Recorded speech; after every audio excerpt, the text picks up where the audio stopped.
Hi guys, this is the Old Lady podcast.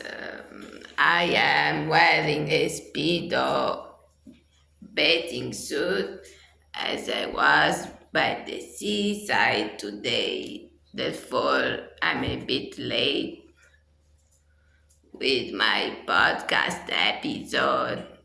Today, we are exploring the history of striptease. I think you might like it. Let's start with the history of striptease venues. Is deeply rooted in the broader context of erotic performance, dance, and entertainment, evolving over centuries into modern strip clubs. I have been to many with my ex business partner, Big Tony. We were, exploring the striptease clubs in Berlin. He knew every lady there and so on. And we had fun. So these venues, which feature performers, often but not exclusively women, gradually removing their clothing in a sexually suggestive manner, have shifted from the margin of society to more mainstream cultural spaces. And so on. There is a detailed exploration of their development, even. So, historical roots of erotic dance, ancient civilizations, the concept of erotic dance is ancient. And in cultures such as ancient Egypt, Greece, and Rome, forms of sensual or provocative dance were used in religious ceremonies, celebrations, or as part of entertainment, and so on. Medieval Europe, erotic dancing didn't have a defined venue, but was often part of traveling entertainment troops. I like the word troops. I don't know the meaning of it, but I love it. Okay, Rise of Burlesque and Vaudeville, 19th century. It's a parody and provocation, the birth of burlesque. I think I'm getting old because I'm sweating.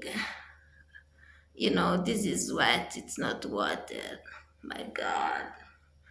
I'm getting old and tired of my podcast, but it's a daily podcast for 36 days, and this is the fifth episode. So I have 31 days more to film and record. Oh, I forgot to record my voice for the thingy, Apple podcast thingy. It's no problem. I will extract the audio from this video if I manage.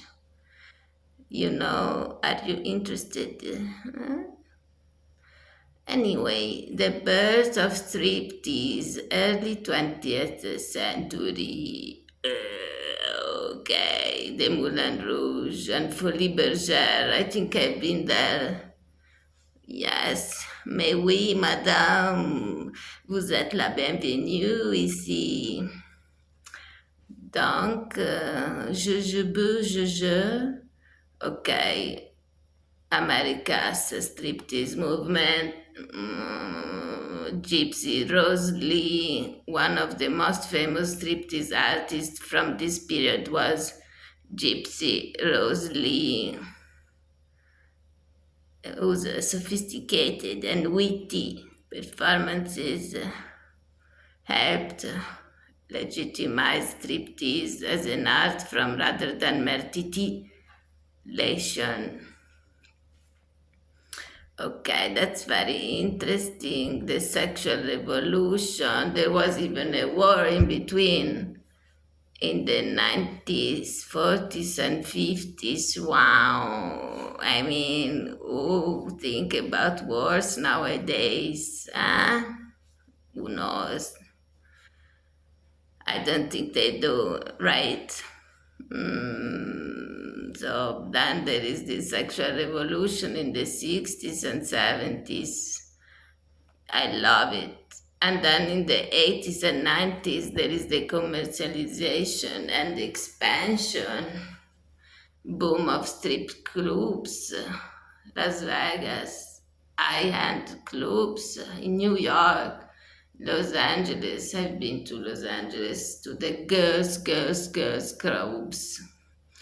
Very beautiful. But I wonder why they don't talk about feminism here. They must not like this. Yes, I have found it. It's a feminist perspectives. Striptease and stripped clubs have sparked significant debate within feminist circles. Some view striptease as exploitative, reducing women to sexual objects for the male gaze,